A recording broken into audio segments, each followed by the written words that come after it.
सोच बैतुल्लाह लजी किस्मत की ये मजीदी ډیر ښکلې لار ده ډېرې خوشنما د مدینې لارې کوڅې دي لارې مزیدار. له حضرت ابو هریره رضی الله تعالی عنہ څخه روایت دی چې رسول الله صلی الله علیه وسلم فرمایلی دي چا چې د ایمان پر اساس او د ثواب په نیت روژه ونیوله نو هغه ته به مخکیني ګناهونه وبخلی شي او څوک چې د ایمان پر اساس او د ثواب په نیت د روژې په شپه لمونځ وکړي هغه ته به مخکیني ګناهونه وبخلی شي.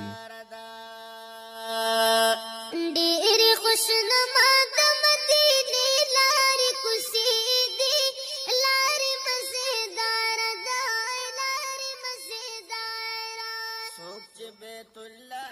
همدارنګه له حضرت عبدالله ابن عمر رضی الله تعالی عنہ څخه روایت دی چې رسول الله صلی الله علیه وسلم فرمایلی دي روژه او قرآن د بنده لپاره سپارښتنه کوي. روژه وایي ای ربه زما ما دی د ورځې له خوا له خوراک او خوندونو څخه منع کړی وو نو د ده په اړه زما شفاعت ومنه.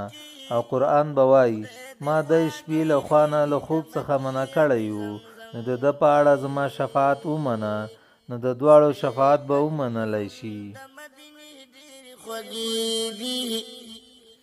ډیره ګل حزاره ده ډېرې خوشنما د مدینې لارې کوڅې دي لارې مزیداره ده لارې مزیداره.